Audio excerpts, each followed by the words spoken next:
Today is Ta'anit Esther, which as we know is the day before Purim, everywhere else outside of Yerushalayim. And this year Purim is on Thursday, Yom Chamishi, and in Yerushalayim it's on Erev Shabbat, followed by Shabbat.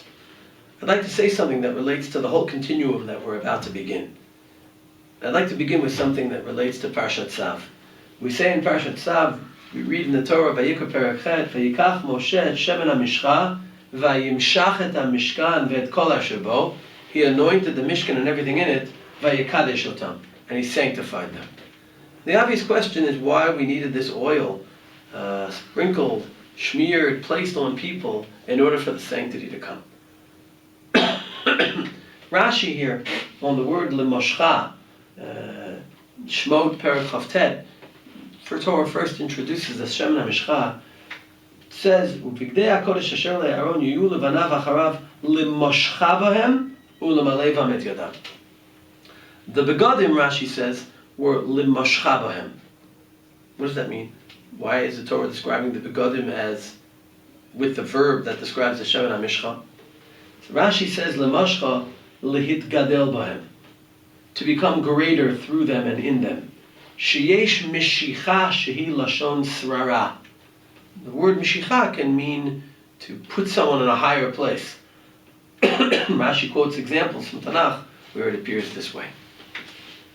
And I think it's interesting that the shemen that was meant to inaugurate their position, that word is also used to describe the begadim and the process the Kohanim go through when they're putting on their begadim.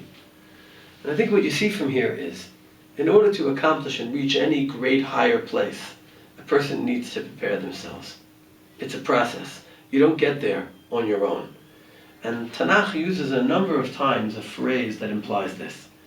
In Divrei Hayamim Bet, Perek Yud Bet, it's talking about Rechavam HaMelech becoming king. And we know that Rechavam was a failure after Shlomo HaMelech, and the Navi describes why. Vayas hara ki lo hichin libo lidrosh et Hashem. He did the wrong things because he didn't prepare his heart to seek God.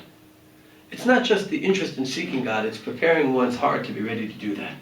When David HaMelech davens to HaKadosh Baruch Hu, in Divrei Hayamim Aleph, in the end says, Hashem Elokei Avraham Yitzchak v'Yisrael Avotenu, Sham razot le'olam le'yetzer machshavot levav hamecha, v'hochein levavom elecha.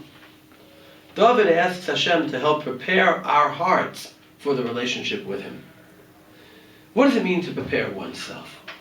Shmuel HaNavi in Sefer Shmuel Aleph, when he's building off the inspiration the Jewish people have after losing the war with the Plishtim to return to God, he says, Im b'chol levavchem atem shovim al Hashem. If you return to Hashem with your whole heart, hasiru et anecha mitochachem ba'ashtarot, remove the avodah zarah from you, ve'achinu levavchem al Hashem, ve'ivdu levado, ve'atzil etchem b'yad Plishtim. Ve'achinu levavchem al Hashem. To prepare and focus one's heart on a real, true relationship with HaKadosh Baruch Hu.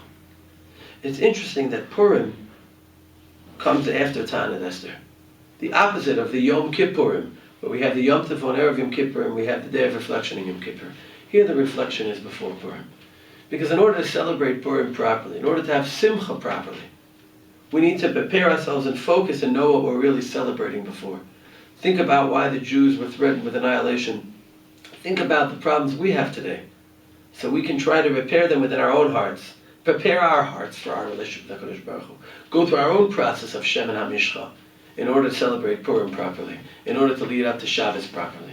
As we begin this continuum, a continuum within Yerushalayim is for 4 days, and for everyone else with 1 day in between, let's prepare ourselves on Ta'anit Esther properly, so our hearts can truly be ready, so we can say to Hashem, Leiv Tahor, Beroli Elokim, Veruach Nachon, V'hochin Levavchem, Veruach Nachon Chadesh B'kirbi, so we can really approach God properly. Purim Sameach and Shabbat Shalom.